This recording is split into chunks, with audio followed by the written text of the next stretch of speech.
नमस्कार दर्शक बंधु मु आज यही वीडियो रे आपण माननकु कहिबाकु जाउछि अंडा दिया रोज केक किपरि प्रस्तुत करंती। जदि आपण माने केही चैनल रे नुआ थांती चैनल को सब्सक्राइब करंतु एवं पाखरे आसुथिबा बेल आइकन टी ऊपर प्रेस करी पुनी ऑल नोटिफिकेशंस ऊपर क्लिक कर दियंतु ताहेले एमिति जहा भी किछि नुआ नुआ रोसई संबंधी वीडियो अपलोड करबी सर्वप्रथमे आपण माने देखिबाकू पाई परिबे एवं चैनल को यथेष्ट मात्रा रे लाइक शेयर करबा को मध्य भूलिबेनी। ताहेले चलंतु देखिनबा अंडा दिया रोज केक किपरि प्रस्तुत करंती एवं एथि पई कोन कोन सामग्री प्रथमे नेबाकू हुए।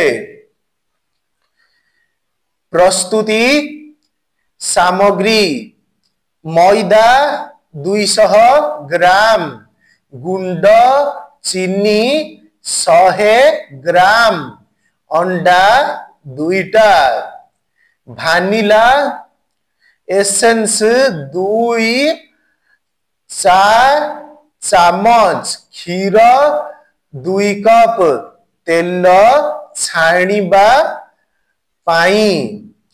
प्रणाली अंडा को भांगी भल भाबरे फेंटी दियो।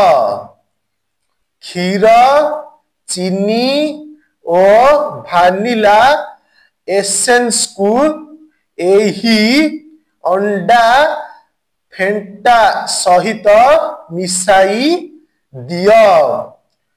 मैदा को आस्ते आस्ते गोलाओ।